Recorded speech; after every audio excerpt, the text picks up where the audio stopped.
والد ولده من نحل أفضل من أدب حسن أو كما قال النبي صلى الله عليه وسلم سبحان ربك رب العزة عما يصفون وسلام على المرسلين والحمد لله رب العالمين.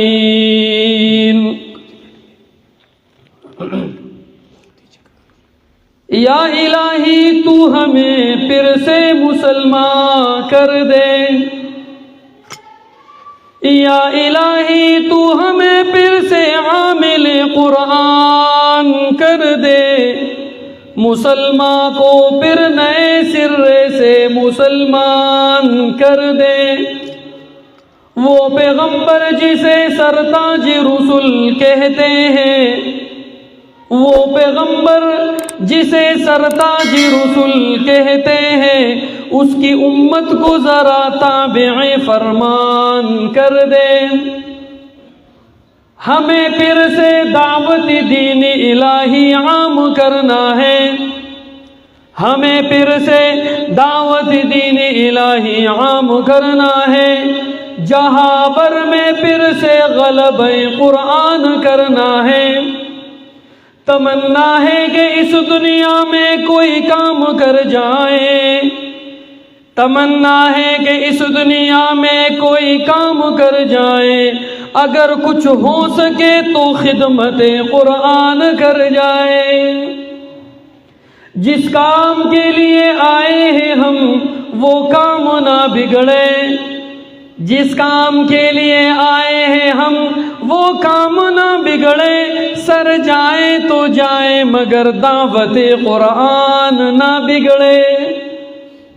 مولانا بلال سے ترجمہ: قرآن استا نظار شما قرآن تعالی، قرآن استا نظار شما قرآن تعالی، دو کفر شرک تیرورا مسلم ترنائی. تا سر چی منسلک شی حق خلق پا عزت شی، تا سر چی منسلک شی حق خلق پا عزت شی، تا عظیم کلام دربیے، تا ارفعی، تا بالائی. نبی علیہ السلام بواری کے اصوٹ کی ویمہ شاعر ہوئی خدای مگنا بے شکا چی بندہ دے، بندہ دے کا خدای دے، چڑاگان میں کی دی بندہ دے کا خدای دے، بندہ دے وی خدای مگنا بے شکا چی بندہ دے، نوری کلوان صفات دی پرخچیا، کا نبی دے کا ولی دے کا عاصی دے، محمد دے دا ہموانو پیشوا. چی دین دا محمد دے قبول کرے، جنتی دے کا فاسق دے کا پارسا، محمد دا گناہگارم رہنما دے، محمد دا گناہگارم رہنما دے، محمد دے دڑندو دلا ساسا. کرنا دا نصرف اتباع دا محمد دا، کن نشتے پا جہان بلرنا. طول ملگری درود آئے پزر کی اللہم صلی اللہ محمد وعلی آل محمد.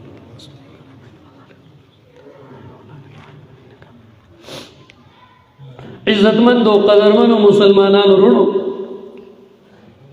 نن منگ یو مجلس و محفل کے راجم ہے. دا مجلس دا وعدہ نہ دے، دا مجلس دا مریجی ہم نہ دے، دا مجلس دا سنت و دا نکاح ہم نہ دے، دا مجلس نعوذ باللہ دا ڈمو گڑولو دا ڈول باجے ہم نہ دے، دا مجلس دا فضولیات و خبر ہم نہ دے. الحمدللہ دا مجلس دا عظیم کلام پا قیام اللیل کی دا تکمیل و دا اختتام دے. طولو آئے الحمدللہ. او الحمدللہ پا دی چا اللہ تعالیٰ ورطا ما اتا راوستو، دا زما استا کمال نہ دے، ما اتا اللہ خوخ کرل. او مولانا بلال سے بلدی اللہ عجر جزیل ورکی چی دا پا ما اتا باندے دا پیرزون اکڑا او سنتی جوندے کو دا صحابہ.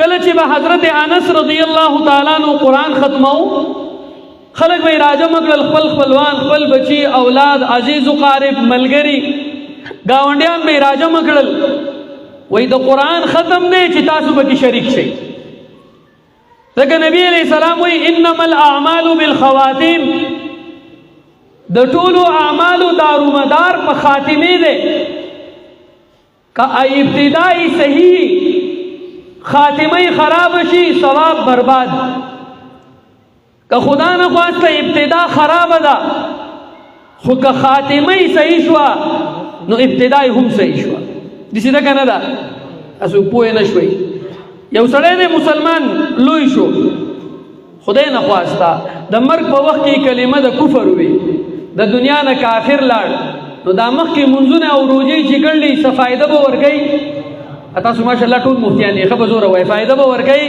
نه که یو سړی دی کفر یې کړ دی په تورو تیرو کې لوی شوی دی الله یې د سره پېژندلی نه دی خو چې آخري وخت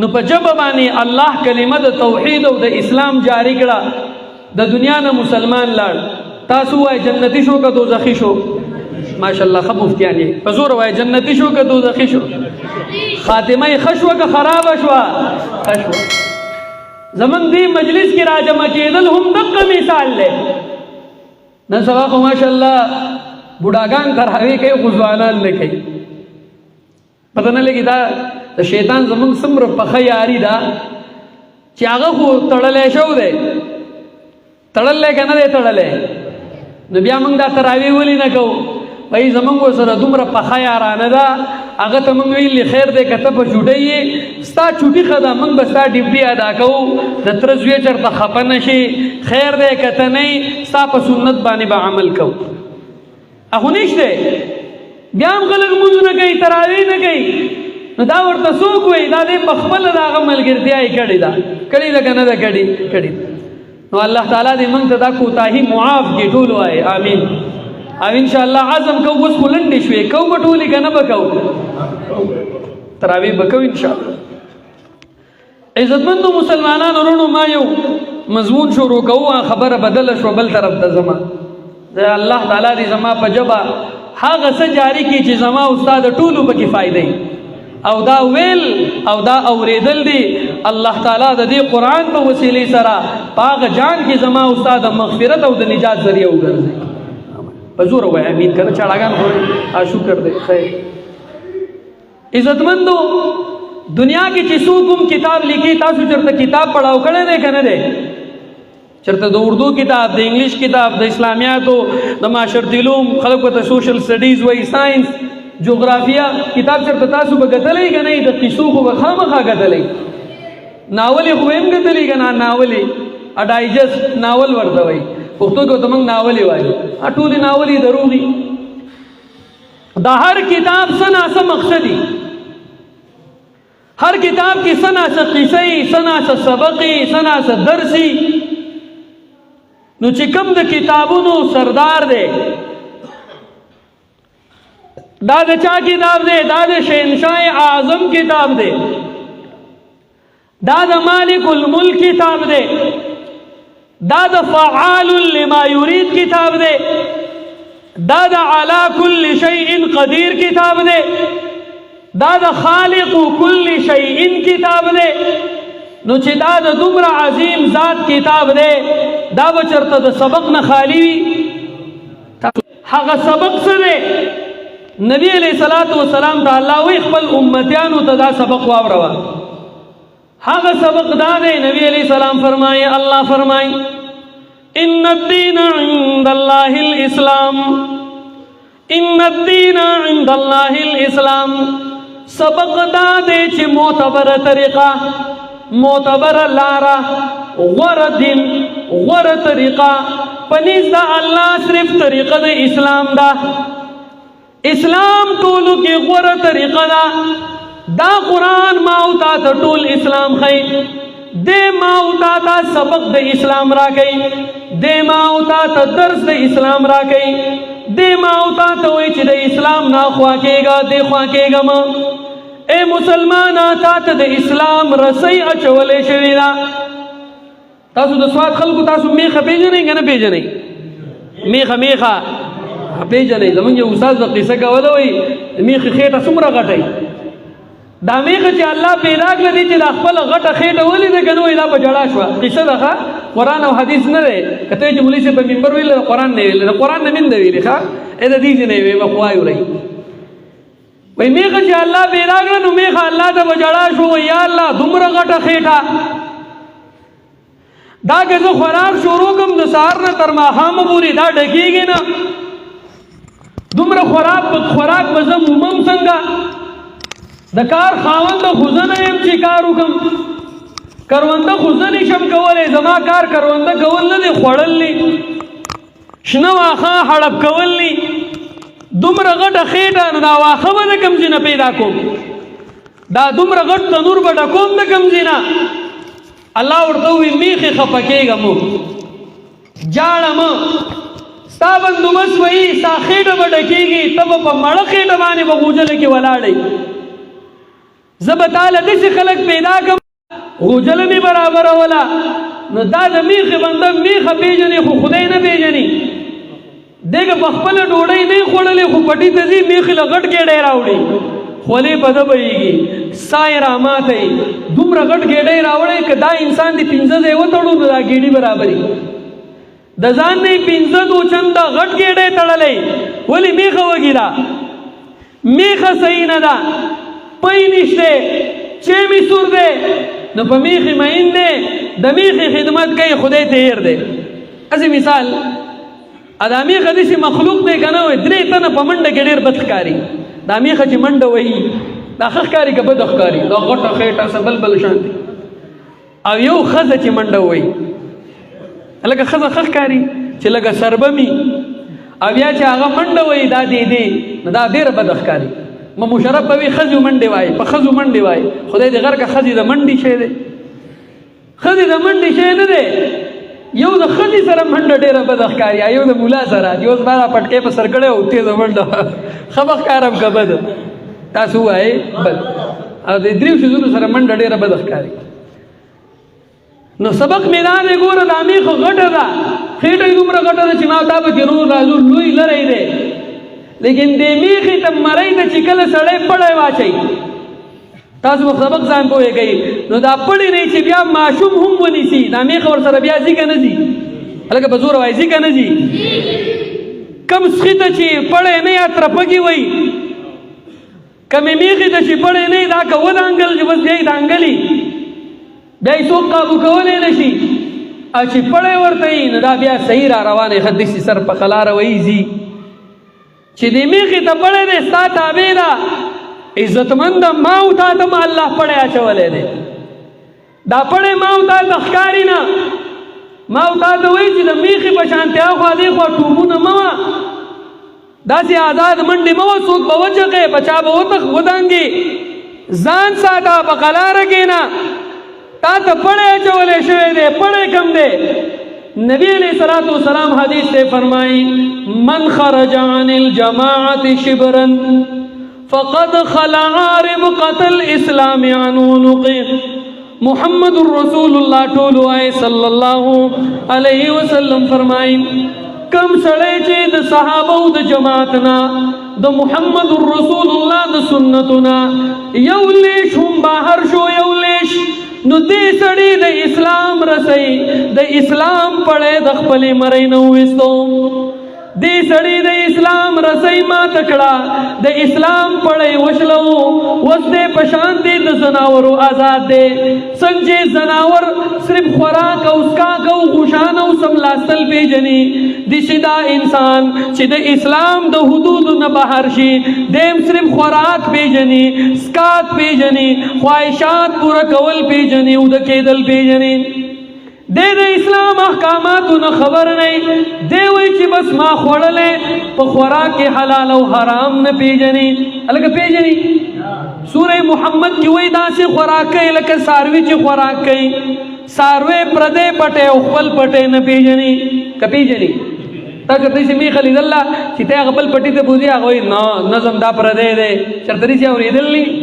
میخې له خوشنه واښه دي که د هر چا دی، او زمونږ مثال هم اوس د ګډې دی که چا راته شنه واښه وښودل چې موږ بې کوو په هغه پسې ځو دا وښو ته وګوره چې دا حلال دی او که حرام هرې وښو پسې مه ځه دا خپل دی او که پردي دي هرې وښو ته بې مه کوه عزتمند نماوي موږ ته الله تعالی د اسلام پړی اچولی دی ما او تا ته وایي حرام مه خوره پردی حق مه وه پردي مال باندې ډاکې مه اچوه خپله حلاله ګټه هغه که لږه ده نو هغه خوره ځان نه څاروی مه جوړوه د څاروو په شانتې مه خوره او چې کله سړی اسلام نه پېژني نو دی بیا داسې خوراک کوي لکه څاروي خپل او پردی نه پېژني زما دا موضوع ډېره اوږدېږي خو معذرت کوم خپلې خبرې تر اعظم خو تاسو ورته صرف لږ شانتې راکاږم عزتمندو موږ ته الله تعالی پړی اچولی دی پړی د اسلام لیکن موږ نن سبا مسلمانانو د اسلام هغه پړی د مرۍ نه ویستی دی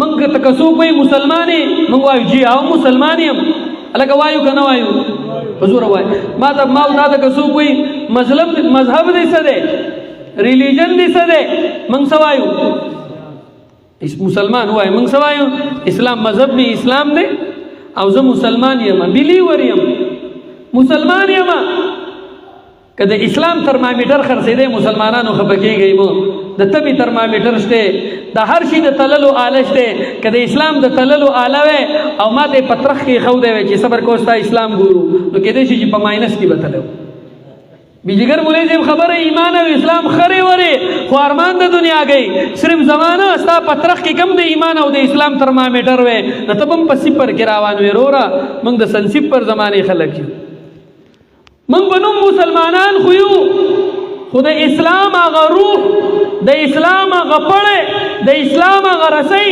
نن ما او تا بلکې ټول عالم مسلمانانو د خپل مرۍ نه ویستې ده موږ داسې آزاد ژوند تېرو لکه موږ چې سره د اسلام پېژنو نه حالانکې ما او تا له قرآن سبق د اسلام راکوي ما او تا د قرآن سبق د اسلام ښیي ما او تا ته قرآن کې الله وایي یا ایها الذین آمنوا ادخلوا فی السلم کافه د دې یو معنی دا ده او مسلمانا پوره په اسلام کې دننه شه یعنی ته ټول په اسلام کې دننه شه ځان د اسلام په رنګ کې رنګا داسې ما او تا ته وایي که نه وایي یا معنی دا ده یا ایها الذین آمنوا ادخلوا فی السلم کافه په ټول اسلام کې دننه شه نیم اسلام منې او نیم نه منې دې ته اسلام منل نه وایي ټول اسلام کې دننه شه داسې نه چې د خپل مرضۍ لکه نن سبا که څوک ما ته وایي هلکه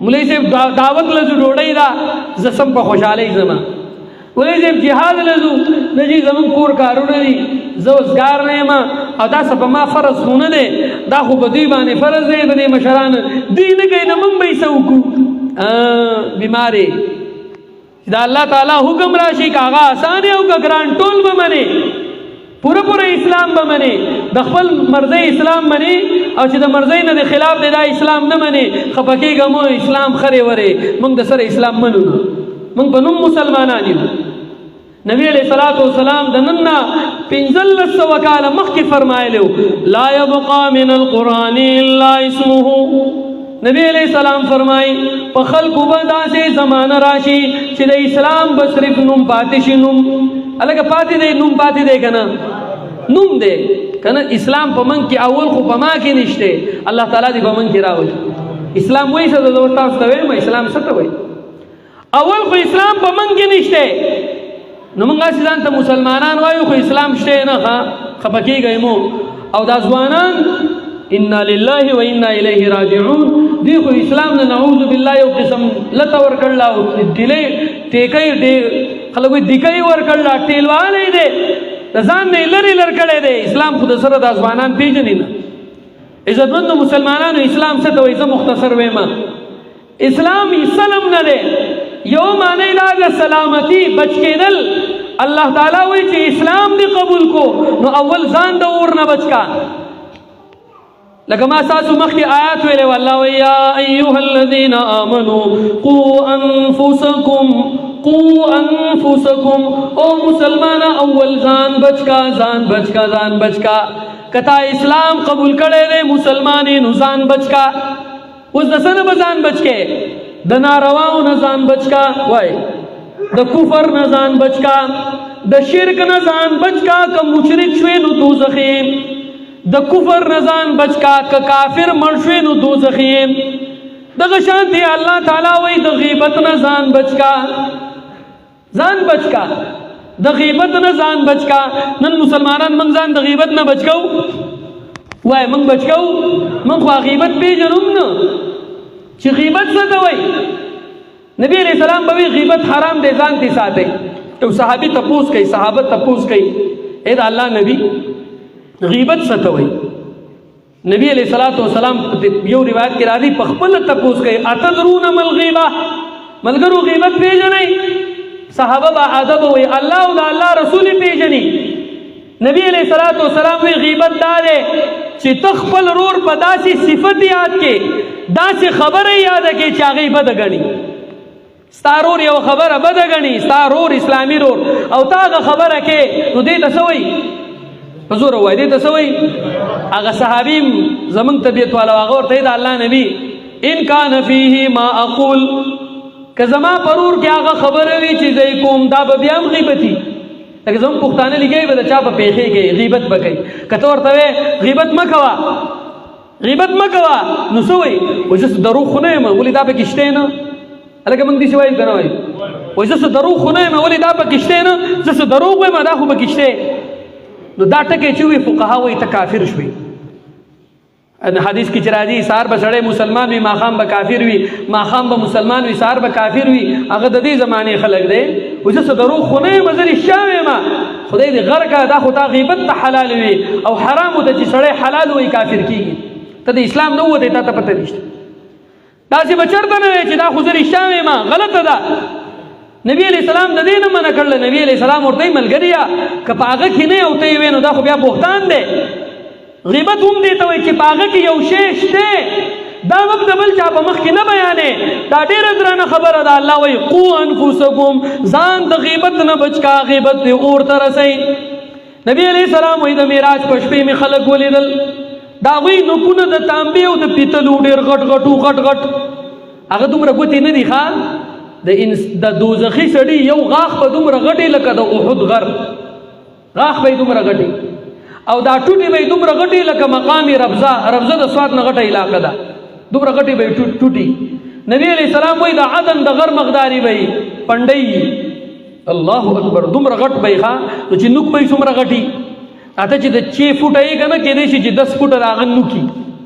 په دې نوکونو باندې هغه دوزخیانو خپل مخونه کېرل، غوخي به ته ویوړې تک سره بشو، خپل سینې به کېرلې، خپل غوخي کېرلې، ای جو مخ به جوړېدو جو بیا به کېرو، مخ به جوړېدو جو بیا به کېرو. دا ته الله د دې اټومیټیک لاسونه په دې اخته کړي او دې خپل سینې او دا مخ کړي او دا ویني زوی تی رواني چغیم وای خدای الله طرف نه دا کوا. نبی علیہ السلام وای دا څوک دی؟ جبرائیل. هغه ورته فرمایل دا خلک دي چې غیبت په دنیا کې د خلکو کوي، دا غیبت خور خلق دي چې د خلکو غیبت کوي. د دوی نن سزا دادا چې قیامت کې دوی ځان لا جهنم کې پل مخونم کې ریداشته عذاب پیګم دي چې دا بلا زیاتیږي. دا د دوزخي سره نبی علیہ الصلوۃ والسلام وایي تاسو کې یو تن دا غواړي چې د خپل مړ رور غوښه وخوري. صحابي وایي سړی خو د ژوندي رور غوښه نشي، لا مړ د مړ څوک غوښه خوري؟ سارور مړ شي او ته چوړکۍ باندې غوښه کټ کوي بیا خوري، څوک دې شي کوي؟ ته وایي چې دا خو ډېره ګناه ده. نبی علیہ السلام وایي چې ته چې د چا غیبت کوې نو دا داسې ده لکه چې هغه مړ دی او ته یې غوښې خورې. غیبت ولې کوې؟ ام المؤمنین حضرت عائشہ رضی الله تعالی عنها د نبی علیہ السلام بیبي د زمونږ د ټولو مور ده. ترمذی کې حدیث راځي نبی علیہ الصلوۃ والسلام د حی ابن اخطب د لور سره د ام المؤمنین حضرت صفیہ رضی الله تعالی عنها سره نکاح وکړو.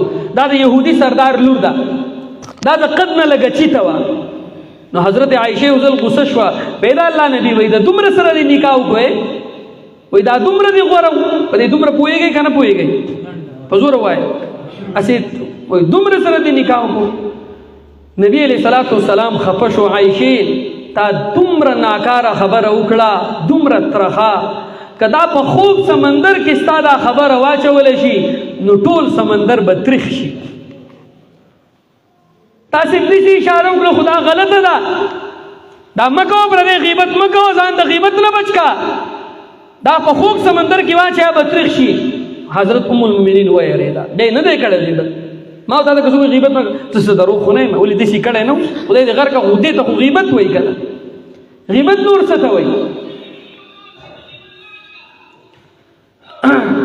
بل ام المؤمنین یو ځل وی ما د نبی علیه السلام په مخ کې د چا پیښې وکړې زموږ په مخ کې چې څوک پیښې وکړي موږ خاندو وایي بیا وکړه یو ځلې بیا وکړه.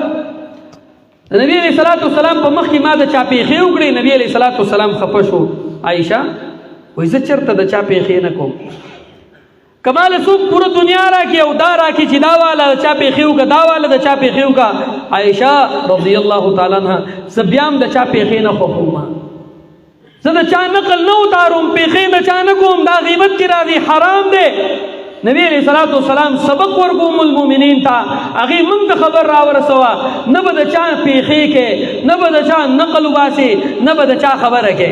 زمونږ خو چې بوډاګان کښېني استغفر الله پخوا به ښځو غیبتونه ډېر کول اوس سړي ډېر کوي خو چې کښېني دوه درې د چا خبره به یې شروع کړي جو بل به پکې راشي او که نه یا بل ورځي دا چل کړی جو بل ورځي قڼاپس غونته کې نه دی څوک ګویا چاودلي پوندې او جو هغه غټه پوزه لکه دا غیبت نه دی ستا د هغه د پوندو سره څه کار دی دا تا جوړې کړ دی دا غټه پوزه والا تا جوړه کړ ده ای هغه نه دی وایي شپېلی شانتي الله دې موږ معاف کړي دا موږ ټول وایو ای هغه نه دی روپۍ وال پنسل ای دا داسې نه دی چې ته به خاندې هغه دا غیبت دی دا حرام دی الله تعالی دې ته ما او تا بچ کړي غیبت حرام دی رونو عزتمند مسلمانانو. الله وی قو انفسکم ځان د اور نه بچ کا ځکه غیبت دې اور ته رسوي نو د غیبت نه ځان بچ کا. غیبت سبب دی د اور ذکر د مسبب دی مراد دی سبب دی د غیبت نه ځان بچ کا د کنزلو نه ځان بچ کا کنزل مکوا. الله قرآن کې وی لا يحب الله الجهر بالسوء من القول الا من ظلم.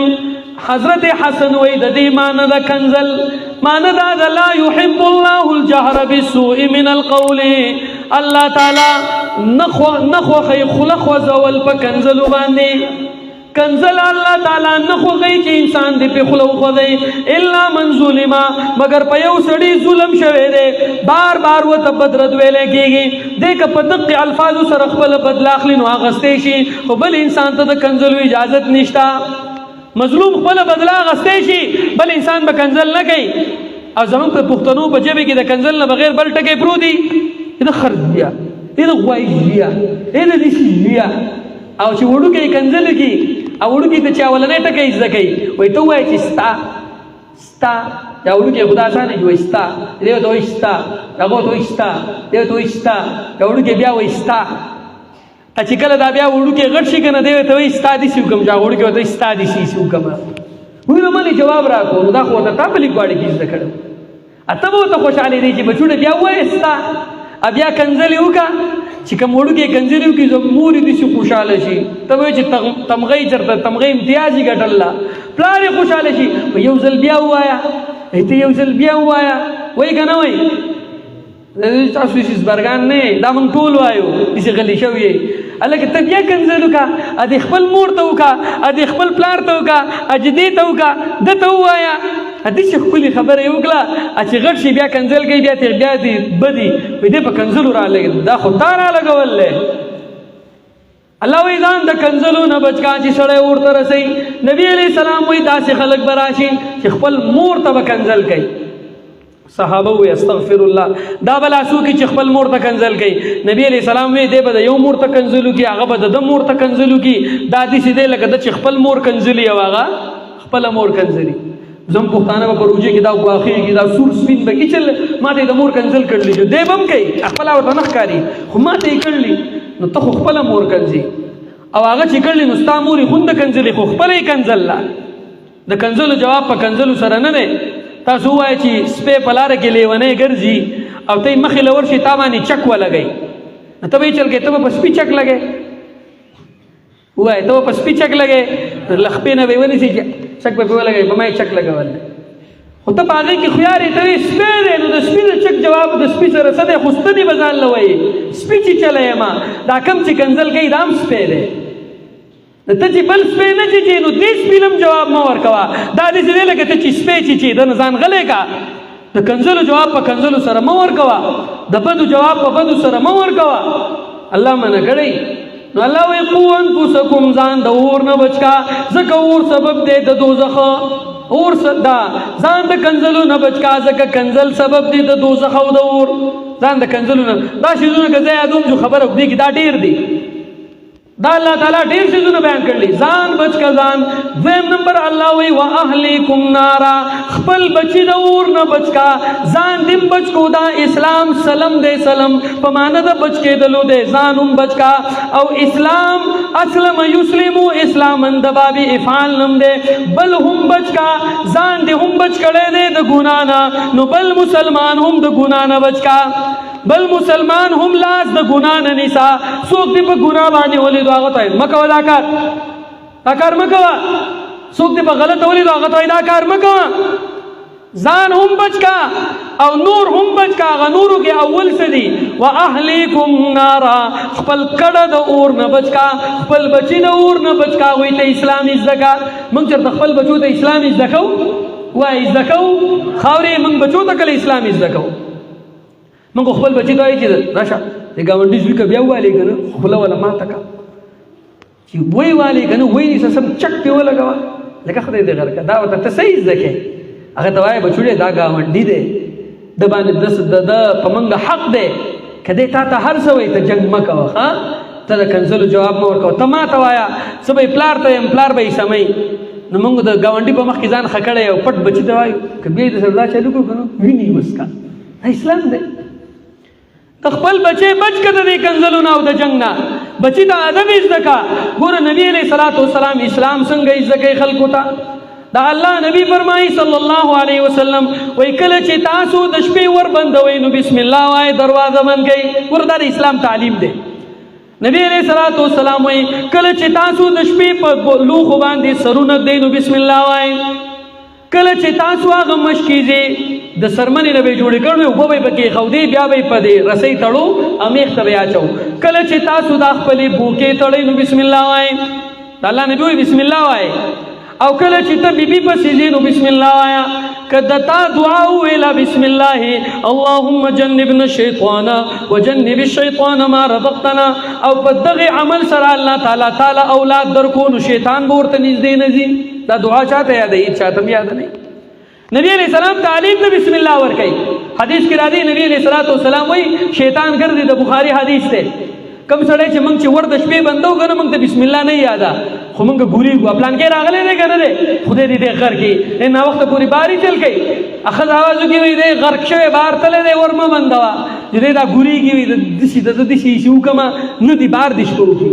نو چې ته په کنزلو باندې دروازه بنده کړې نو ستا په کور کې به جنګ نه هغه د تره زوی خو دا رادن نه کو نبی علیہ السلام وایي دروازه بندې بسم الله ووایه شیطان نه راځي کله چې ډوډۍ ته کښېنې بسم الله ووایه شیطان نه راځي نبی علیہ السلام وایي شیطان ګرځي کم سړی چې بسم الله د دروازې په بندولو ووایي نو دا شیطان خپلو ملګرو ته وایي فلا مبیت لکم دې کور کې د شپې تېرولو ځای نشته او دا انسان چې ډوډۍ ته کښېني او بسم الله ووایي نو وایي فلا عشاء لکم نن دلته د ماسخوتنې ډوډۍ هم تاسو له نشته پلان کې بسم الله ویله سړی چې بسم الله ووایي هغه ډوډۍ کې شیطان شریک تاسو وایي نه شریک نبی علیہ السلام یو سړی ولیدو هغه ډوډۍ خوړه یو نوړۍ پاتې شوه چې پاتې شوه هغه ته بسم الله یاده شوه هغه وایي بسم الله اوله و آخره چې دا یو نوړۍ پخلی کړه نبی علیہ السلام وخاندل مسکی شو دا الله نبی تاولی وخاندل وایي دې سړي چې ډوډۍ خوړه شیطان ورسره مسلسل خوړه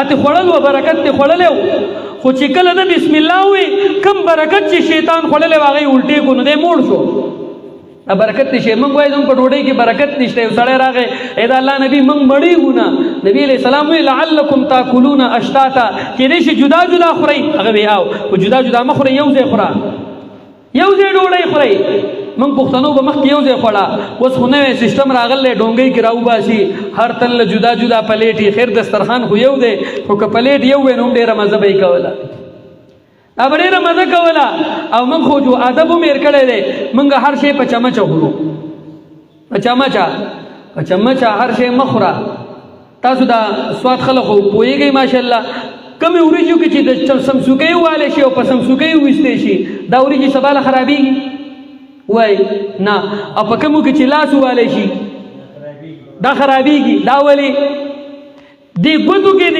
فنګر پرنټس د فنګر پرنټ کې دا دی دا فنګر یې ولګوه او داسې ولګوه. دا موږ نن سبا انګلیش وایو. دا د ګوتو سرونو کې الله دا خاصیت یې ښودی دی دا چې به کومې ډوډۍ ولګي هغه زر هضمېږي. خلک وایي زما معده خرابه ده. نو ستا معده به خرابه نه وي چې ته په سمسوکۍ باندې هر شی دننه کې او بیا معده ازمولی نه شي.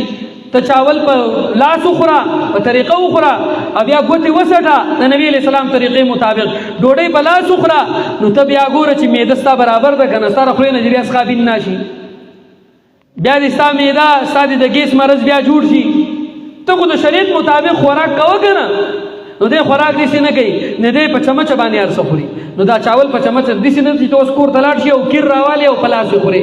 څوک درته وایي چې ولې بېګا مولوي صاحب وایي چې په چمچه مه خورئ.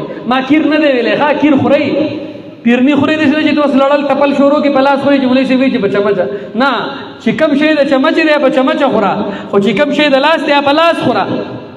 نبی علیہ السلام خپل پرکټی دی پرکټی د هغه نوم دی عمر د ابو سلمه زوی دی. نبی علیہ السلام د هغه مور په نکاح واغسته. خبره اوږدېږي زه یې لنډو مخ بل طرف ته لاړم. د هغه مور یې په نکاح واغسته.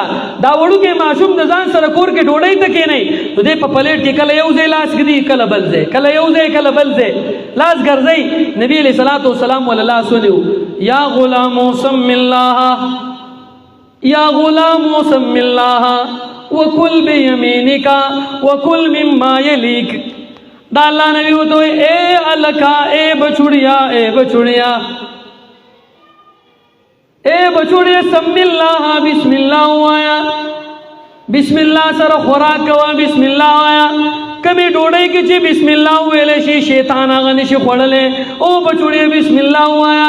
گور نبی علیہ السلام خپل زوی نه دے پر کٹھے دے لیکن ادب خی. امنگ چی چرتا ڈوڑے دے گینو منگ تا یادی چرتا تلے خرج دیا ڈوڑے دے اندر رازا غرق شیر قاریگو دیسی بربادی وایو رازین دی دا ٹکی زب طور دا نقل ویم اللہ دی ماتا معاف کی. خدا منگ دا طول عادت دے دا خرج بیا دا خمون در سر کنزل نخکاری دا منگ دا اوڑکے چکینو قاریگو ورطا او د ځان سره دې څه کېنو. یو سړی هغه به چېرته همیشه ټیپر کرل. دا ټیپر پېژنئ که نه ټیپر په مخه به یې ټیپر کرل چې ټیپر به یې پاخه کړل چې بچیا مولوي صاحب نه مې مسله اورېدله بسم الله وایه. هغه بچی به بابا زه په ټیپرو بسم الله نه ویمه بسم الله وایه نه ویمه شړک وله راپرېښه ووایه بسم الله. هغه د یېرې بسم الله وایي ډوډۍ وخوړه. ماښام بیا ټیپرو بسم الله وای نه ویم ماسپخین مې خوړل سره بسم الله ویم نه زه بغیر د بسم الله نه ټیپر وخوړل. سبا بیا وخوړل یو څو ورځې چې بغیر د بسم الله نه وخوړل جو شیطان پسې راغی دا جولۍ ورته ونیوی. خدای ته وګوره بچوړیا کله ناکله به دې ټیپرو بسم الله وایه زما دې بیړه شین کړو. زه دې بغیر کړم په مخه د بغیر د بسم الله نه ټیپر خوري نو چې په کمې ډوډۍ بسم الله وویلی شي شیطان نه او چې بسم الله پې ونه ویلی شي که نه نو فوراً شیطان راځي خوري. دا خو هسې لطیفه وه. نو شیطان شریکېږي. نبی علیہ السلام هغه ته ادب ښیي. او بچوړیا یا غلام سم الله وکل بیمینک پخی لاس خورا پخی لاس. د خوراک دپاره الله کوم لاس جوړ کړی دی؟ عزت دپاره ښی لاس ګندګۍ صفا کولو دپاره ګس لاس. دا ادب دی نبی علیہ السلام ښودلی دی. وکل بیمینک پخی لاس خورا. حدیث کې راځي ترمذي کې حدیث ته یو سړی ولیدو په ګس لاس ډوډۍ خوړه. لکه زمونږ دا ځینې خلک په ولاړه وبس کي نن سبا په ولاړه باندې ډوډۍ خوري. هغه په ګس لاس ډوډۍ خوړه. نبي علیہ السلام مې په ښی لاس خوره. هغې زما دا ښی لاس کار نه کوي دې باندې نشم خوړی. نبي علیہ السلام مې چېرته پې ونه خوري قیامت پورې د مرګه پورې هغه بیا کوشش کوو چې په ښی لاس وخورم خو نشو خوړی. متکبر او الله ولا داسې سزا ورکړه که نه چې بیا یې په ښی لاس نشو تکبر ونه کوي. ځوانانو تکبر نه به ځان ساتئ. هغه ولګېدو چې په ښی لاس نشم خوړی تر مرګه پورې بیا په ښی لاس نشو خوړلی. نبی علیہ السلام هغه هلک ته وایي وکل بیمینک په ښی لاس خوره وکل مما یلیک او د خپل د مخې نه خوره. د مخې نه خوراک کوه پردی حق ځان ته مه راکاږه. پردی حق به ځان ته نه راکاږي چې بس جدا ماشاءالله سیده لاره جنت ته تللی ده هغه په پلیټۍ کې او په حلوا کې لاس راښکودو چې دا غوړي ما ته راشي. نه دا کار به نه کې د خپلې مخې نه به خورې. تا ته راغې پوټې نو اکرام وکړه. ټولو ملګرو له لږ لږ شانتې وړوکی کا. چې بل ملګري مخې له راغې هغه دې ټول له ورکړي. زمونږ خو چې مخې ته پوټې راښکاره شي که نه دې نوړی هم غټه کي د حافظ په شان دی. او حافظ خپل ملګري ته وي ما او تا دواړه خیرات لزو زه خو څوک اینم نه چې دی وړه نوړی علي که غټه نوړی علي، خو که چا غټه غټه نوړی اخېسته نو ته به ماله دا چل کړې دا څنګه به الله پرېږدي. زه به هم غټه غټه عالم چې ځان زر موړ کړم. حافظ چې کله دعوت ته ناست دی مجمع چا راوړله کېښودې ده، حافظ د مخکې نه غټه غټه نوړی اخېسته. دا الغټ من الغټ ولو کان بشوسر، دومره غټه غټه نوړی. دا ملګری شرمېدلی ګوري، نور خلک ورته هم ګوري چې دا حافظ څه کوي. نو د دې حافظ لا داسې سنګل را پرېښودې ده. مقصد یې دا چې دا نوړی دې وړه که حافظ ښه غټه کړله حافظ نوړی ښه غټه کړله چې لږ ساعت د چې څه شرمېدلی جو ده وله چې بیا سنګل را اچولی که نه جو حافظ حمله کړې ده او هغه مجمع یې اوچته کړه ویې ظالمانو ټول چاول رانه تاسو خلاص کړه خو ده غټه غټه نوړی اخېسته.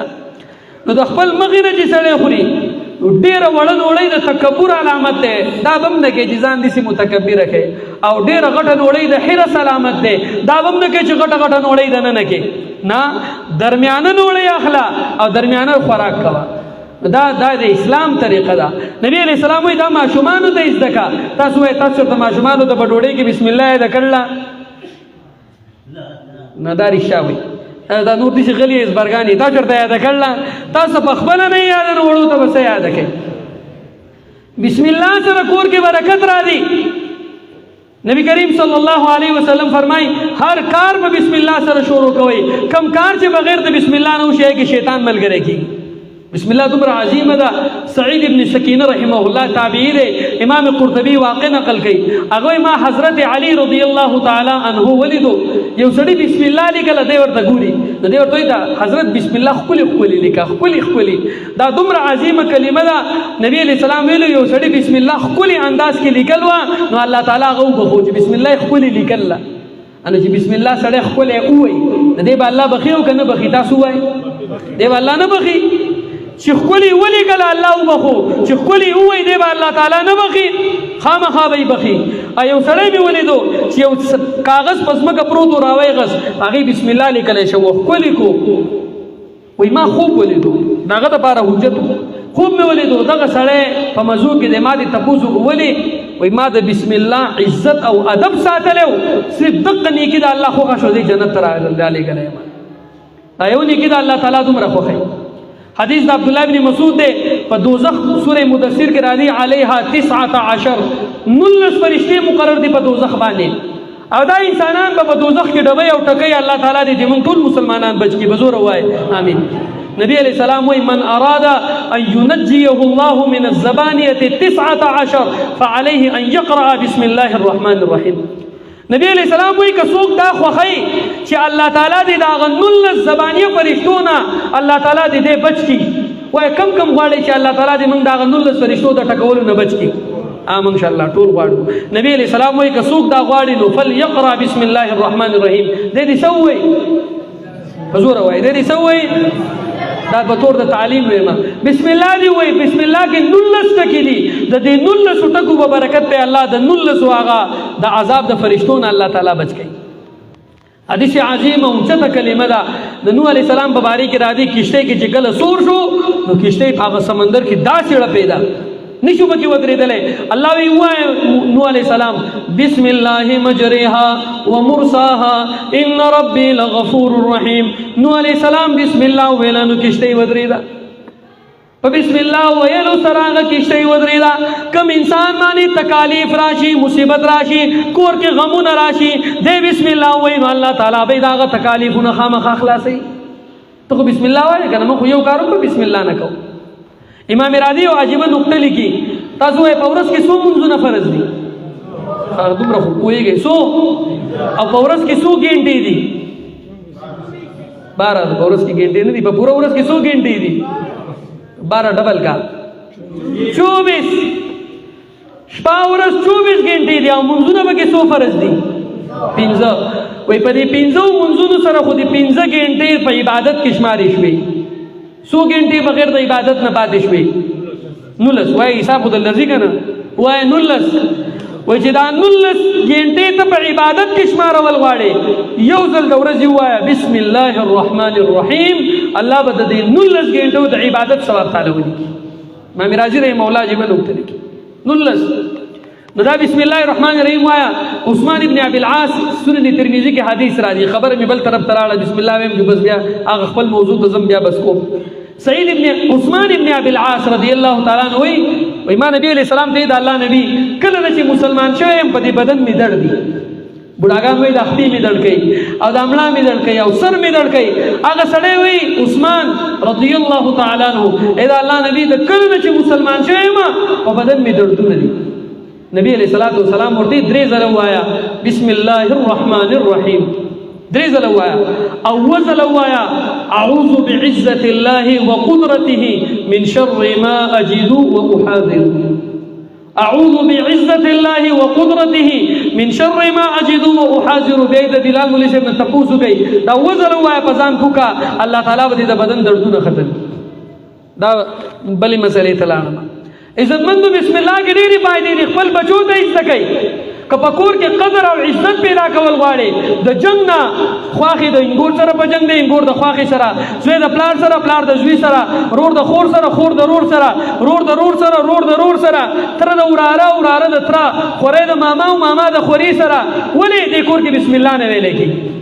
کم کور کې چې هر کار په بسم الله کېږي، قرآن تلاوت باغ کور کې کېږي یا دینی تعلیم باغ کور کې کېږي، دا کېدی نشي چې باغ کور کې جنگ او شدت او فساد او ویمې شي.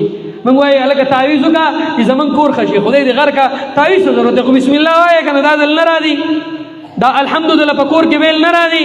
نبی علیہ السلام وایي کم کور کې چې سورة البقره ولوستلی شي، سورة البقره پېژنئ الف لام میم، دا چې به کوم صورت کور کې ولوستلی شي هغه کور ته شیطان نه راځي. زموږ په کور کې ډېرې زیاتې غیمې دي او جو ډېر جنګونه دي او ډېرې غیمې دي او جو ډېر خدای دې غر کا دا په وظیفو سره کېږي. دا ته ځان کې عمل پیدا کړه دا وکړه. یو ځل سورې بقره ووایه ساره کور نه شیطان وځي او که نه وځي. دا خو ستا دی د تره زوی جوړ کړی دی کور ته دې راوستی دی او بیا راځي مولوي صاحب ته وی مولوي صاحب ستا او د هغه رشته څنګه کټ کړي؟ موږ کو سره قینچی نشته، دا ته په خپله کټ کا اعوذ بالله من الشیطان الرجیم وایه، دا ته په خپله د کور نه وشړه بسم الله الرحمن الرحیم وایه. یو عزت راځي په کور کې او سکون راځي په بسم الله ویلو سره، بل په کور کې سکون او اطمینان راځي په میلمه راویستلو سره. دا میلمه نه زموږ پښتنو ته دا میلمه جو ډېر زیات ګران ښکاري. که ته چاته ویلې بابا زما میلمه دی او دا ډوډۍ به ولته راوړي، مولوي صاحب موږ کره خوړه نشته، موږ قرض و باندې راوړي او څه نشته، موږ خو په ځان له بېګا ډوډۍ نه وخوړلې. موږ د میلمه نه دومره نبي علیہ السلام په زمانې کې یو میلمه راغی، نبي علیہ السلام کور ته سړی ولېږو، څه شته د خوراک نشته شته. څو کورونه د نبی علیہ السلام نه کورونو کې کجوره میلاوه نه شوه. نبی علیہ السلام غلی و خفه ناسو، څوک شته چې زما دا میلمه کور ته بوځي. یو روایت کې راځي ابو طلحه رضی الله تعالی عنہ بوتو، بل روایت کې راځي ابو موسی اشعری رضی الله تعالی عنہ بوتو.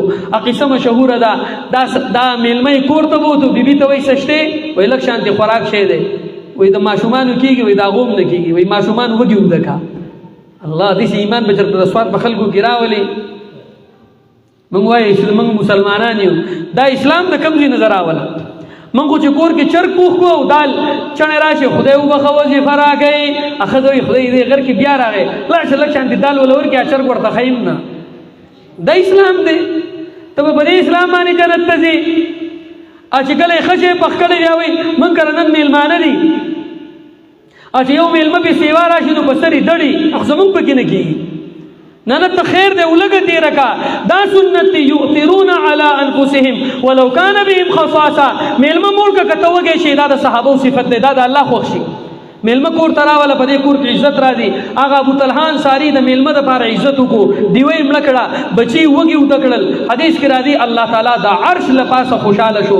نبی علیہ الصلوۃ والسلام ته سبا وحی رااله، ابو طلحه د میلمه داسې قدر کړی دی چې رحمان یې خوشحاله کړی دی. نبی علیہ السلام ته تپوس کوي تا څنګه چل کړی د میلمه قدر دی ته وایي ښه. او موږ د یو سړی چېرته د چا میلمه شوی و هغه ته حضرت موږ ځان خلاصوو کله نه کله چې خو به دې څکړی د سواد خلک خو داسې نه وایي الله دې داسې نه کړي، خو چې خو به دې څکړی ډوډۍ خو به دې خوړلې، ډوډۍ ټیم خو نه دی. ابراهیم علیہ السلام اول میلمستوب بنیاد چا ایښودل دی؟ ابراهیم علیہ السلام. چېرته د بغیر د میلمه نه یې ډوډۍ خوړله؟ حدیث کې راځي نه یې ده خوړلې. بار به ګرځېدو سړی کتو، یو ځل یو سړی د لاس نه ونیو ډوډۍ دې خوړله؟ هغه وایي نه، وایي راځه ځان سره یې راوست ډوډۍ ته یې کېنو، هغه ته یې بسم الله ووایه، هغه وایي بسم الله نه ویم. بسم الله وای وای نه ابراهيم عليه السلام به پاسا بغیر بسم الله نه ډوډۍ د پاسا چې پاسا الله وਹੀ راولې غلا دغه نور کلم بسم الله نه وای زه خود له ډوډۍ ورکو او چې صاحب د سرغان یو ځل بسم الله ونه وی ته پاسه ابراهيم عليه السلام خپشو پاسه دا سړی غتو وای مونږ لري بیا په زور راوستو هغه وی پیله خو دی پاسه ولا وسمي ولې راولې هغه وجه دادا بسم الله دی ونه وی زما د رب نوم دی واره غستو زه خپشوم ما پاسه ولې الله وਹੀ راولې غلا نه نور کلم نه ما هم دې پاسه ولې ته پاسه هغه سړی الله په ما دومره مینده مسلمان شو امام قرطبي دا واقع لګي ابن کثیر لګي بسم الله په فضایلو کې نو ابراهيم عليه السلام به بغیر د میلمنه ډوډۍ نه خوړه افرشتي چې راغل وي درې وي یا سلور وي افرشتي چې راغل وي داغونه تپوس کړو چې تاسو سخوري تپوس کړو صحیح ولا راوړو خواګانی ساتلی میخي ساتلی یو څخه حلال کو تنکې څخه امو کو چې قرباني کو نسخه هم ته کیسه ګورو بیا وای مونږ ابراهيم عليه السلام منو مونږ دې شو ګورو جاتلې نشي مونږ دې میخه ګورو ځای اډو کی راوتی هغه خپل سورم كنت کیسه ولیدو هغه حلال کو پورې دی بیبي ته وی ورید کا په دې بسومره ټیم لګیدلې چې څخه سړی حلالې دی غوخه ورته به مل منو تر او باسي سومره ټیم بلګی تاسو وای 2 غنټه خو بخامه اخلي د مل منو نه دا تاسو نه کړی چې ډوډۍ بخوري او کنه خو چې فورن تیار شو आवाज ورته شوی څخه راوېستو ملمانه نه خوري ولې نه خورو تاسو وای تاسو خدا پته ده فرشتي وي فرشتي ډوډۍ نه خوري ابراهيم عليه السلام په شان دې رضا نه جوړ کا میلمنه تپوس مګوا زمون خلکو یخ بس کې ګرم ځاګه میلمه خو شربېدو ځاګه یخ راوړه جدي وي یخ کې شربت کا وبو هغه یاره وبو راوړه ها وې د ټانګې وبو راوړم کده کوي ځاګه ور دیاره د کوي دا راوړه کور تلړ بیا راغی ویا کمی چې په بوکي کې پرتی دی هغه دل راوړم که تازه راو باسم د کوي نه هغه یاره په بوکي کې چې پرتی دی ژوند راوړه بیا راغی په جام کې راوړم که په ګلاس کې هغه یاره جو په ګلاس کې راوړه بیا راغی وای د شیشو په ګلاس کې که د پیتلو په ګلاس کې که د سیلورو هغه ته یاره جو د سیلورو په شیشو په دې ګلاس کې راوړه کور ته لاړ بیا راغی وای ساده ګل ګلاس که ګلدار چې ګل ټاپه بي نن سبا بي کنه ګل ټاپه چې وی دا ګلاس کې که ساده ګلاس کې هغه د ګل ټاپه چې وی جو په دې ګلاس کې راوړه بیا راغی وای چې د ګلاب ګل په لګیدلې کده نن پرس کده چمبېلی هغه ته د ګلاب ګل هي خپکیګه مو زم ګرځي سي ګلاس نشته دا په ځان لبل ځای وسه موږ د میلمه دې قدر کو امام ابو الله اشرف علي تنویر رحمه الله ای واقعا مفتی رشید احمد لودیانوی احکام مرض و موت کې نقل کړي و یو سړی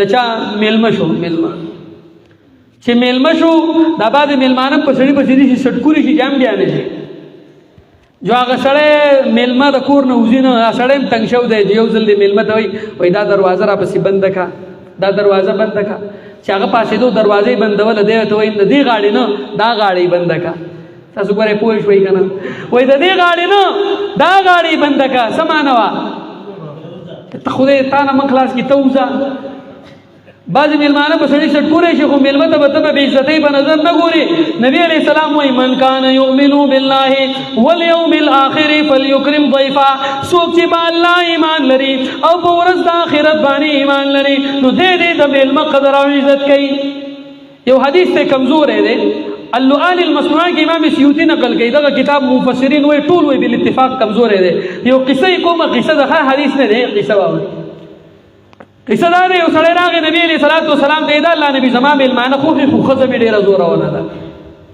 ښځه ډېره قاریږي په میلمه هر وخت میلمه دی او میلمه څه چلو کوم نبی علیه السلام وی په ما باندې بم غوسه کیږي وای نه پتا به نه قاریږي وای ما میلمه کا ما کور کې میلمه کا جو ښځې ته وی نبی علیه السلام میلمه دی جو هغوی ښه دی کله چې نبی علیہ السلام بر صحابو سره تللی مختصر کوم ډوډۍ به خوړلې چې تو نو د کور والا ته وایي چې موږ ځو موږ ته ګورئ نه ښځه او خاوند ورته ګوري چې نبی علیہ السلام تللی بیا دې تپوس کړلی چې موږ پرون تلل ستاسو د کور نه تاسو څه ولیدل سړی ورته وایي دا الله نبی په تاسو پسې خو تورې بلاګانې ماران او لړمان او مختلف شیزونه را روانو نبی علیہ السلام وی تاسو ولیدل هغه ویاو وای دا تاسو د کور مصیبتونه بلاګانې تکالیف مرزونه کم کور ته چې میلمه راشي رحمت راشي، دا میلمه ځي د دې کور نه مصیبتونه تکالیف بیماریانې د ځان سره وړي، دا دې د ځان سره وړي.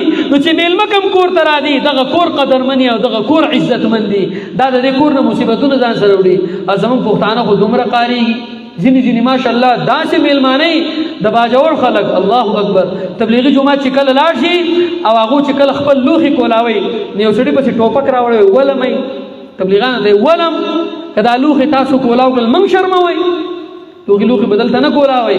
تاسو زموږ کلي ته راغلي د دې ځای نه به تاسو وږي نه ځئ. دلته به دې صوابۍ کې یو کلی کالو خان دی ورته وي، هغه خلک داسې میلمندوسو طالبان چې ورالل نو هغو به مرچکۍ ټکوو، چکني به یې کوله او سوکړک به یې ورته وي، د جوارو ډوډۍ به وه، خو د طالب سره به یې د خپل شکور نیموله. دا الله تعالی پې نن دومره انعامات دي چې په ټول خیبر پښتونخوا کې د کاروبار کلی کالو خان دی، تالي جوړی او خرڅوي او ټول خلک مالدار دي. ولې دا یې د میلمنو قدر کړی و، هغه میلمنم د رسول الله صلی الله علیه وسلم. عزتمندو خبره بل طرف ته لاړه، ما وی اسلام دې ته وایي چې ځان هم بچ کا او بل هم بچ کا، او په بل کې اولنۍ څه ووی؟ الله وایي واهلیکم نارا، خپل بچي د اور نه بچ کئ. هلکه یو سړی دی قاري دی بلال مولوي صاحب او د یو بابا زوی ونیو په ډنډۍ سم وډبو په ملا کې 2-3 نشانونه تیر شي، دا سړی جنګ له راځي که نه راځي؟ اوهو راشي مولوي صاحب ته څه لیونی خو نه یي، دا څه پرته اوګو هم دی راوړی، دې ملا ته یې وګوره دومره دې وهلی. صحیح ده، ته په دې خپل بچي باندې خفه کېږي، ته د خپل بچي ته په دنیا په وهلو د قاري صاحب په وهلو خفه کېږي او خپل بچي ته اسلامي تعلیم نه ورکې، ته دا مغربي تهذیب ورکې. خپل بچی د مغربي تهذیب کې دومره عادت کړی دی چې هغه بالکل حقوق د چا نه پېژني، د چا حقوق نه پېژني. نو چې دا بچی د قیامت په ورځ فرشتې ډبوي، نو چې او په څه به یې ډبوي؟ د اوسپنې دا د ولي کړی شوي د اور په راډونو باندې. نو بچی دې په هغه راډ وهل خوښ دي؟ تاسو وایئ ستاسو خپل بچي په هغه راډ وهل خوښ دي؟ په زور وایي خوښ دي؟ ستا بچی فرشته ونیسي او یو ګزار وله راپرېږدي او دی تسلې وسنیزي او چغې وایي او بیا یې الله جمع کوي، بیا یې فرشته وایي او بیا یې جمع کوي. نو دا به ته د خپل بچي دا وهل برداشت کوې؟ وایي په زوره برداشت کوې؟ نو خپل بچي له په دنیا کې اسلامي تعلیم ورکړه که نه، اسلامي ادب ورکړه. ما حدیث ویلی نبی علیه السلام وایي ما نحل والد ولده من نحل، وی پلار بچی له تحفه نشي ورکولی افضل من ادب حسن، چې هغه د غوره ادب نه د ښه ادب نه غوره تحفه وي. په ټولو کې غوره تحفه دا ده، بچي له موبایل اخیستل د هغه سره ښېګړه نه ده، موټر سایکل اخیستل ښېګړه نه ده، کور جوړول ښېګړه نه ده، هغه له ښه تعلیم ورکول ښېګړه نه ده. بچي ته اسلامي ادب زده کول، یو اسلامي قانون زده کول. غسلخانې ته ځي ګسخ په مخ کې کوه، راوځي خیخ په مخ کې کوه، ډوډۍ خوري بسم الله وایه، ودکېږي دعا وایا، پاسې دعا وایا، جومات ته په خیخ پځه، راوځه په ګسخ په، کور ته راځي سلام کوه، کور نه وځي دعا وایا. په ټولو کې مهربانه پلار او تعلیمن پلار هغه دی چې بچي له دا تعلیم ورکړي. موږ دا ورکوو، موږ خپل بچي ته وایو چې ته داسې ووایې چې 1 2 3 او ABC، د هغې نه خلاف نه منع نه ده، زده که ورته اسلامي تعلیم زده که. په هغه جهان کې چې دی بچ کېږي د فرشتو نه، اسلامي تعلیم سره به بچ کېږي که نه 1 2 3 نشي بچ کولی، که بچ کولی شي. او هغه فرشتې دي چې روایت کې راځي هغه کڼې دي، کڼې هغه فریاد نه اوري، هغه ړندې دي، د انسان دا تکلیف نه ویني.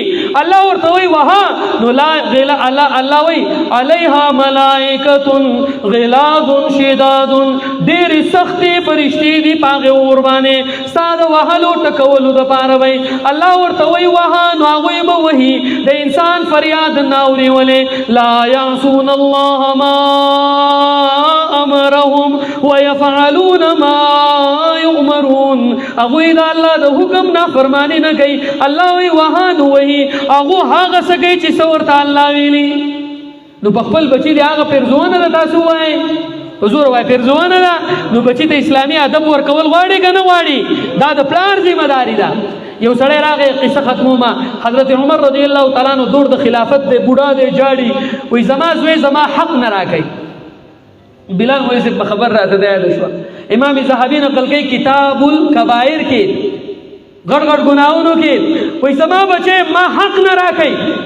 حضرت عمر شرطه پولیسان ولېږل، زوی گرفتار کوي، زوی گرفتار کو رای وړ، دا د پلار دی او دا مې پلار دی، د پلار حق ولې نه ورکوي؟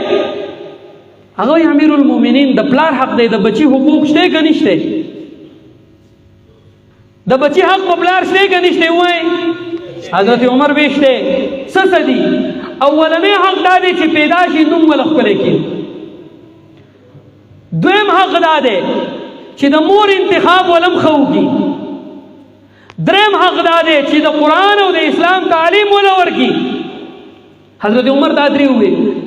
هغه امیر المؤمنین ته وایي امیر المؤمنین دا درې حقوق د بچی دي. ویاو وایي زما پلار راغلی جاړي چې مال حق نه راکوي، نو د په دې دریو کې مال کم راکړلی؟ زما پلار که نکاح کړلی نو د حبشي وینځې سره یې کړی و یا ښه نه وه، د هغې سره یې نکاح کړی و، او ولې خو ما له ښه مور نه ده ګټلي. دویم چې زه پیدا شوم زما نوم یې جعل ایښودی دی. جعل وایي انعام ته هم وایي، بله معنی دی چینجی. موږ خپل بچو له داسې نومونه کړو چې یا خدایه عجیبه عجیبه. یو سړی وایي زموږ په کور کې په مخه جنګ دي، هغه وایي ستا نوم څه دی؟ وایي زما نوم دی رومات. ستا د پلار نوم څه دی؟ وایي زما د پلار نوم دی سیف. ستا د نیکه څه نوم دی؟ وایي زما د نیکه نوم دی حرب. د خدای دې غر کړه، د نیکه نوم دی جنگ، د پلار نوم دی توره، او ستا نوم دی نیزه. نو چې جنګونه نه وي نو څه به وي؟ چې جنګونه نه وي څه به وي؟ یو سړی راغلی زموږ کور ته اور لګېدل، نه وایي زما نوم تپوس وکړو، نوم دې سره وایي سکروټه. وایي د مور نوم دې څه دی؟ وایي لمبا. وایي د پلار دې څه نوم دی؟ وایي اور. خدای دې غر کړه ستاسو کور ته خو اور لګېدل دی. هلکه زما زوی ډېر زورور دی، چې زبردست خان نوم ولګوي نو زورور به نه وي. په یو څوکې راله غاښونه مات کړلي، نو دا نوم دې ولې ایښودو؟ زورور خان. ای مولا خاندل ولې خاندې؟ وایي سړی نکاح له تللی وم. وایي هغه سړي ته مې وایي چې د جنۍ د پلار څه نوم دی؟ چې هغه شرمېدو. ده ته مې وایي چې ته د جنۍ د پلار څه نوم دی؟ وایي شرمېدو. هغه ته مې وایي چې لکه دا نوم ووایي چې ولې کم که نه؟ هغې مولوي صاحب موږ شرمېږو، د دې جنۍ د پلار نوم دی سوړه. وایي دا څه نوم دی؟ دا اوس د دې خلکو نومونه ایښودل دي. سورې کاکا، مستکې خان، خنجکې، خفه نه شي چې د چا نومونه معذرت کومه، دا زموږ نومونه دي. نومونه خو هغه کړه چې د الله په نوم یې عبدالله یا عبدالرحمن یې. خنجکې او خستکې څه نوم دی د الله بنده؟ چمنې خان او روبۍ خان، دا څه نومونه دي؟ ښه نومونه کېده د پیغمبر د چا چې خفه نه شئ، خو دا نومونه صحیح کېښودل غواړي. وایي زما د پلار زما نوم څه ایښودل دی؟ چینجی. او ته وایې چې د درېیم ادب یې دا دی چې د قرآن تعلیم به ورکوي. زه خو چې پیدا شوی وم لوړې راکړلی بیزې شړه او بیزې راوله او بیزې ساته، نو چې ما له دا درې حقوق نه دي راغلي، دی زما نه هم لا حق غواړي. حضرت عمر ورته وایي بوډا دی ته خو د ډبولو قایل دی چې خپل بچي له دې ادب نه دی ورکړی او خپل حق دی غواړي. دا خو داسې یې وګڼي چې ازغي دي کرلي او بیا د ګلاب ګل غواړي چې ګلونه به راوخېږي، خاورې به ګلونه راوخېږي. تا ازغي کرې، خپله رویه دې سخته ده، شکایت به ته د بچي حاله کوې چې ستا رویه خو هم صحیح که نه؟ ته خو هم پلار شې. پلار رحمت ته وایي، مهربانۍ ته وایي. پلار د جنت مین دروازه د انکار تی نشته. پلار بهترینه هستی د انکار تی نشته. پلار قدرمن سړی دی، انکار تی نشته. خو چې پلار د بچي حق هم ورکوي که نه؟ زمونږ پلاران ځینې به داسې چې سکول کې ډیګري، نو پلار به یې د مخکې نه ځان سنبال کړی تللی به یې، او چې د بچي د قرآن ختم وي هلکه پلار دی زما پلار کار له تل دی. نو دا داسې پلار د والو قابل دی که نه؟ خدای دې غر کا چې اعلی ترین ډیګري د قرآن ستا بچی کوي، ته نه یې. ستا بچی په تراو کې ختم د قرآن کوي، ته نه یې. بیا هم د خپل زوی نه حقوق غواړي، تاله به ستا زوی څه حقوق درکړي؟ اول ته ورکه، تاله به هله چې دیوال د څنګه انداز کې ګین ولې حق انداز کې به تا ته راځي. په زوره دې وویشتو تا ته به واپس په زور راځي، رو دې وویشتو تا ته به واپس په رو راځي. هسې ده که نه ده؟ ته څنګه ته یو سړي له څنګه سپېړه ورکوې او د هغه نه تمه ساتي چې دی به ما له روپۍ راکړي، داسې قمقل به څوک چې ته له سپېړه ورکوې او تا له روپۍ راکوي. عزتمندو خپل بچو د ادب یې زده کوي. الله وایي واهلیکم نارا، خپل بچي د اور نه بچ کوي، خپل بچو له اسلامي تعلیم ورکوي. خبرې مې بې ربطه ډېرې زیاتې شوې بس کومه، خو عزتمندو زموږ د بچو په موږ باندې دا حقوق دي. صرف زما حق نه دی چې زه د بچي نه خپل حق غواړم، د بچي په ما باندې حقوق دي. انشاءالله دا ټول حاضرین مجلس د بچو حقوق به ادا کوو که نه ادا کوو؟ څوک لوس کوي چې انشاءالله زه به سبا نه خپل بچی ځان سره جومات ته م راولمه، مدرسې ته به یې م بوځمه، ډوډۍ ته چې کینوم بسم الله به ویم ځان سره به یې کینوم. دا لوس څوک کوي وایي؟ نن چې کور ته لاړ شي خپل بچي باندې به دروازه بنده کړي، بچوړیه دروازه بنده کړه، بسم الله ووایه چې په دې یو خبرې دې عمل وکړو، زما هم بیړه پار شوه او ستا هم بیړه پار شوه. دا وړوکی چې د لیکواړي نه سجده کوي دی بیا هېرېږي نه یو بچوړی به درته مدرسې ته لیټ راتلو بچوړی ته ولې لیټ راځي وایي زمونږ کور لرې دی په منځ کې به کې غټه وله ده زه ځم په هغه بل کلي باندې تاوېږم راځم جو ناوخته کېږي قاري صاحب ورته وایي خدای دې غر کا خو بسم الله وایه ډوبېږي به نه جو په ولې کې راځه که نه دا ماشوم وایي دا خو صحیح وظیفه ده چې ولې ته راغی وایي بسم الله الرحمن الرحیم جو راغی اوبو ډوب نه کو راغی بیا به مدرسې ته صحیح راتو او چې کور ته به تو نوم به وختي تو مور وی ولې بچوډیا وایي ما ته استاد یې زده کړلی چې بسم الله وایه ادب یې ښه که نه هغوی ستا استاد خو ډېر نیک دی ته له دعوت وکړه کور ته یې راوله چې ډوډۍ پې وخورو خو چې هغه بچوړی بابا ته مولوي صاحب ته وایي زمونږ کور ته دعوت لځو مولوي صاحب ورسره روان شوی دی چې هغه ولۍ ته رسېدلي وایي مولوي صاحب ورته یې په هغه ځو په دې ځو که نه بسم الله وایو بسم الله وایو ماشوم لاړ هغه بابا نه شو تللی او بسم الله هغه ماشوم ته یې زده کړله لیکن په خپله نه شو تللی ځکه چې زموږ یقین نه وه چې خبره دا ده که د بچي پې هم یقین راشي ستا بیړه خو پار شوه که نه نو خپل بچو ته به دا ادب زده کوو که نه زده کوو دا زده کوو موږ خپل وړو ته دا شروع کړی دی نو زما هغه وړوکې خپل مور د لاس نه ونیسي چې اوده کېږي وایه دعا راته ووایه خوب راله راغلی که نه بیا مې په خوب کې بلاګانې یری دا ورته مور وایي په خوب کو دی بیا بلاګانې یری که نه بسم الله وایه چې اوده کېږي سترګې پټې خو چې مور یې ناوخته کې دی بسې لاړ شي وایي زر راته بسم الله وایه که نه بیا په خوب کې بلاګانې یری نو چې ته ماشوم له کم تعلیم ورکې دا ماشوم ته یادي نو خپل بچي به د اسلام بزغلي جوړو که نه ووایه که نه دا هغه الله دا به دې وله په لاس کې ورکړی او بیټ او دا کرکټ او دا پتنګان او دا چغې او چورې او بیا وایي زمونږ بچي ناکاره دي ناکاره به نه نو انشاءالله خپل اولاد به صحیح لویو که صحیح نه لویو الله تعالی دې موږ ټولو مسلمانانو له د عمل کولو توفیق راکړي آمین واخر دعوانا الحمد لله رب العالمین